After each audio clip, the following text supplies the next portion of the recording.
Trump की tariff की धमकी पर भारत का कड़ा जवाब। एमईए की ओर से ये बड़ी बात कही गई है। आरोप लगाने वाले देश रूस से कारोबार कर रहे हैं। सदर ट्रंप के बयान पर भारतीय रद्द-ए-अमल सामने आ गया है। भारत ने कहा है कि वो अपने मुल्की मफादात के तहफ़्फ़ुज़ के लिए तमाम जरूरी इक़दामात करेगा। भारत के मुताबिक जब उसने रूस से तेल खरीदारी शुरू की तो अमेरिका ने उसकी इस सरगर्मी की हौसला अफजाई की थी। आखिरकार भारत ने बड़ा सख्त जवाब दिया है अमेरिका को। ये पढ़ के मैंने कहा मुगम्ब खुश हुआ। This is exactly how Donald Trump के साथ डील करना चाहिए। भारत कहता है कि हम एक आजाद मुल्क हैं और रूस हमारा काबिल एतमाद साथी है। रूस के साथ हमारे ताल्लुकात कदीम और आजमूदा है, जिसे किसी तीसरे मुल्क के नजरिए से नहीं देखा जा सकता। आया ना मजा। India slapped at the US and at Europe. Look at this. This is a statement by the official spokesperson from India. जिस पर आज भारत का रद्द-ए-अमल सामने आ गया। भारत की वजारत खारजा ने जवाब दिया। यह है जनाब भारत का जवाब। अब आप अंदाजा करें। आप पाकिस्तान के गद्दार तरीन जर्नैलों के लिए ये डूब मरने का मकाम है जो मैं आपके सामने तफसीलात रखने जा रहा हूं। इंडिया इशूड ए स्ट्रॉन्गेस्ट स्टेटमेंट।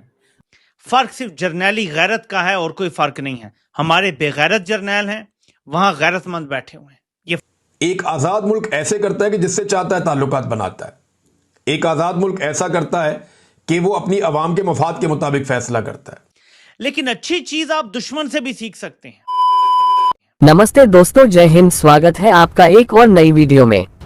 दोस्तों, भारत और अमेरिका के बीच में नई जंग छिड़ गई है और यह जंग है टैरिफ की। अमेरिका के राष्ट्रपति डोनाल्ड ट्रंप लगातार भारत के हितों की अनदेख कर रहे हैं और आए दिन लगातार उल्टी सीधे बयानबाजी कर रहे हैं। ट्रंप की राजनीति के बारे में असल में किसी को कुछ समझ में नहीं आ रहा है कि वह करना क्या चाहते हैं।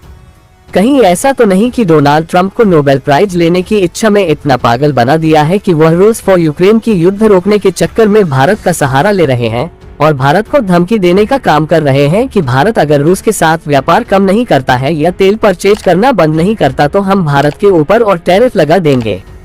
लेकिन दोस्तों, शायद अमेरिका को ये बात नहीं पता कि भारत अब सिर्फ अपनी ही सुनता है। ये भारत के ऊपर निर्भर है कि भारत किससे तेल खरीदेगा और किस नहीं। भारत और सीधी चुनौती अमेरिका को भी दे डाली है और यह बात अमेरिका का शायद पता होगी कि भारत के साथ ट्रेड वॉर शुरू होने से इसके पीछे कहीं ना कहीं अमेरिका का भी नुकसान होने जा रहा है। अमेरिका को ये सोच समझकर फैसला लेना होगा। तो आखिरकार भारत ने बड़ा सख्त जवाब दिया है अमेरिका को और भारत ने ये कहा है कि हम अपने national interest, national security, economic security के इंटरेस्ट में फैसले करेंगे।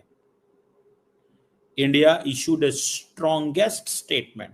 आज आपको पता है कि अमेरिकी सदर डोनाल्ड ट्रंप ने एक स्टेटमेंट जारी की कि इंडिया जो है वो तेल खरीद रहा है रशिया से और ओपन मार्केट में बहुत पैसा बना रहा है और इससे यूक्रेन के जो सोल्जर्स हैं वो कत्ल हो रहे हैं। क्यों? बिकॉज उनको पता है कि ये सारे का सारा पैसा जो नुकसान है वो तो इंडिया की वजह से हो रहा है, पैसा तो उधर जा रहा है। इंडिया ने आज बड़ा सख्त जवाब। अब नरेंद्र मोदी का भी पारा जो है वो बहुत कॉम्प्रोमाइज हो चुका हुआ था। उन्होंने कहा कि इंडियन लोग मुझसे पूछते हैं मैं क्या जवाब दूं। मैं अगर ये सिर्फ आपके सामने ये रखूं जो स्टेटमेंट भारत ने जारी की है तो उसी से हमें पता चल जाएगा। ये वो स्टेटमेंट है जो भारत ने जारी किया। उन्होंने कहा India has been targeted by the United States and the European Union for importing oil from Russia. So India ने शुरू किया अमेरिका से और साथ उन्होंने यूरोपियन यूनियन को भी रगड़ा है। नरेंद्र मोदी अब आया है असल टोन में। मैंने आपको कहा था ना कि इंडिया रिस्पॉन्ड करेगा एट अ मोमेंट, बिकॉज उनको पता है कि पब्लिक ओपिनियन पहले बिल्ड कर रहे थे, मीडिया, सिविल सोसाइटी, ट्रंप की ट्रोलिंग हो रही थी। अब वो आया स्टेट लेवल पे।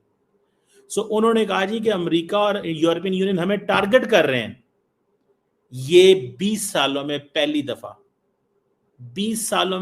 दफा ये जो है स्टेटमेंट ऐसी जा। पाकिस्तान के गद्दार तरीन जर्नैलों के लिए ये डूब मरने का मकाम है जो मैं आपके सामने तफसीलात रखने जा रहा हूं। यकीन माने इनकी जगह अगर मैं होता, और अल्लाह ना करे कभी मैं हूं, लेकिन अगर मैं इनकी जगह होता, मैं अपने चुल्लू में खुद पानी डालता और खुद 100 मंजिला बिल्डिंग से छलांग लगा के उस चुल्लू पर पानी में डूब के मरता। इस कदर जिल्लत का इनके लिए मकाम है जो मैं आपको बात बताने जा रहा हूं। ये ऐसी खबर मैंने पढ़ी कि एक बार तो मैं एनवियस हो गया हूं कि काश हमें भी ऐसे जर्नैल मिले होते। मैंने बहुत गौर किया, पूरी दुनिया में फौज कोई ना कोई किरदार अदा करती है, कोई कहीं भी परफेक्ट जमहूरियत नहीं है, अमेरिका में भी नहीं है, बरतानिया में कहीं भी नहीं है। हर जगह जर्नैल कहीं ना कहीं टांग अड़ाते हैं जरूर, लेकिन पाकिस्तानी जर्नैल वाहिद हैं जो अपने मुल्क, अपने वतन, अपनी कौम के साथ गद्दारी करते हैं। सारी दुनिया में जर्नैल जरूर टांग अड़ाते हैं, लेकिन बाय एंड लार्ज वो कौम के मफाद में काम करते हैं।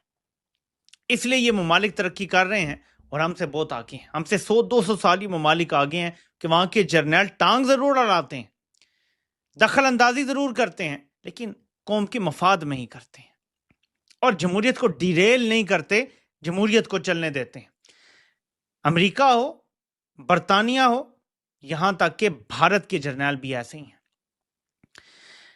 100% सेम सिचुएशन भारत में आ गई है जो पाकिस्तान फेस कर रहा था आज से 3.5 साल पहले, जब डोनाल्ड लू ने एक धमकी लगाई, साइफर आया और बाजवा ने रजीम चेंज ऑपरेशन कर दिया और ऐसी तबाही की जिसकी कोई मिसाल नहीं मिलती। अब वो धमकियां भारत को दी जा रही हैं, लेकिन भारतीय जर्नैलों ने रजीम चेंज ऑपरेशन करने से इनकार कर दिया है। मैं फिर दोहराता हूं, भारत को भी वैसी ही धमकियां दी जा रही हैं जैसी पाकिस्तान को 3.5 साल पहले दी गई थी कि तुम रूस के साथ क्यों ताल्लुकात बना रहे हो, रूस से क्यों तेल और गैस ले रहे हो, रूस क्यों मुलाकातें कर रहे हो, उनसे ताल्लुकात तुमने कायम रखे हुए हैं। बिल्कुल सेम सिचुएशन है, फर्क सिर्फ जर्नैली गैरत का है और कोई फर्क नहीं है। हमारे बेगैरत जर्नैल हैं, वहां गैरतमंद बैठे हुए हैं, ये फर्क है। और अच्छी चीज दुश्मन से भी सीख लेनी चाहिए। भारत हमारा दुश्मन मुल्क है, लेकिन अच्छी चीज आप दुश्मन से भी सीख सकते हैं।